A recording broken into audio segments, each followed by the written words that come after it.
இதுல வந்து இப்போ அது அந்த சின்னம்ங்கிறதெல்லாம் ரெண்டாவது விஷயமா போயிடுது. அங்க வீடா இருந்தா மக்கள் எப்படி பார்ப்பாங்க? இதே மாதிரி எல்லாம் வந்து தகராறு பண்ணுவாங்களா? எத்தனையோ இடங்கள்ல ஒரு சில வீடுகள் வந்து ரோட்ல வந்து கட்டியிருக்காங்க, ரிமூவ் பண்றாங்கன்னு, ஆமா ரூல்ஸை மீறி கட்டியிருக்காங்க, ரிமூவ் பண்றாங்கன்ட்டு பிற மக்கள்லாம் பேசாம தான் இருக்காங்க. அதே போல இந்த ஏரியாலையும் பாத்தீங்கன்னா அந்த ஏரியா மக்கள் யாரும் வரல.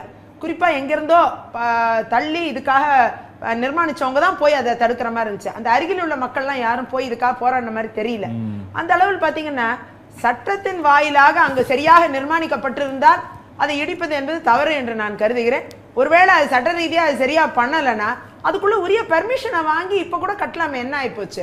அதனால தவறு இல்லைன்னு நான் நினைக்கிறேன். நிச்சயமா இறுதியா ஒரு காலர் ஒருத்தர் நம்ம பேசலாம், ரொம்ப நேரமா வெயிட் பண்ணீங்க. ஹலோ வணக்கம். செவரு தான் எடுத்து தள்ளி இருக்காங்க, நான் அந்த சின்னத்தை எடுக்கலன்னு நினைக்கிறேன். ஹலோ வணக்கம் ஐயா, நான் வந்து லைன்ல இருக்கேன். நான் வந்து ஒரு தமிழ்நாட்டுடைய தமிழன் லைன்ல இருக்கிறேன். உங்களுக்கு சொல்லுங்க சொல்லுங்க சொல்லுங்க.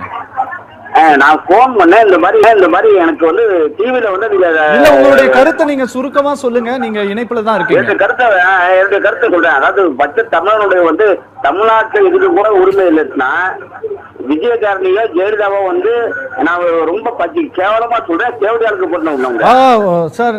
உங்களுடைய அழைப்புக்கு நன்றி சார். நன்றி. பயன்படுத்திருக்கீங்க. இந்த சேனல்ல உங்களை பேச விட்டுருக்காங்க. நிச்சயமா உங்க மேல அவதூறு வழக்கு ஃபைல் பண்ண வேண்டியது வரும். உங்க மேல பயங்கரமான நடவடிக்கை எடுக்க வேண்டி வரும். இந்த போன் நம்பரை நீங்க ட்ரேஸ் பண்ணி கிரிமினல் கம்ப்ளைண்ட் இமிடியேட்டா லாட்ஜ் பண்ண இது உங்க சத்தியம் நியூஸோட கடமை.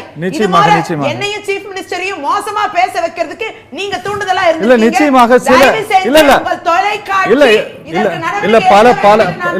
இல்ல கட்டாயமாக பல அழைப்பாளர் சீஃப் மினிஸ்டர் நான் கம்ப்ளைண்ட் கொடுப்பேன். இல்ல விஜயதரணி எதுவுமே திட்டமிட்டு நடக்கிறது கிடையாது. ஒரு அழைப்பாளர் நிச்சயமாக இந்த நடவடிக்கை பாயும்.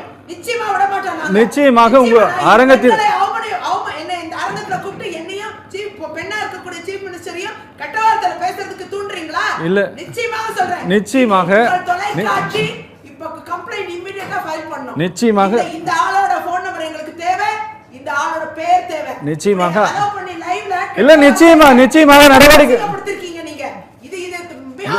விஜயதரணி நிச்சயமாக நடவடிக்கை எடுப்போம். உங்களோட முதலமைச்சர் சார்பாகவும் என் சார்பாகவும் உங்களையும் உங்க சேனலை மட்டும் கிடையாது இப்படி அலோ பண்ணி பேச வைக்கிறவங்கள நீங்க கட்டாயமா ஸ்டெப் எடுக்கணும். நீங்க ஸ்டெப் எடுக்கலனா உங்க மேல நடவடிக்கை எடுக்கப்படும். நிச்சயமாக உங்களுடைய வருகைக்கும் மிக்க நன்றி. நடவடிக்கை நிச்சயமாக நாங்களும் எடுப்போம். நன்றி. நேர்களே, சத்தியம் சாத்தியம் நிகழ்ச்சி இத்தோடு நிறைவு பெறுகிறது.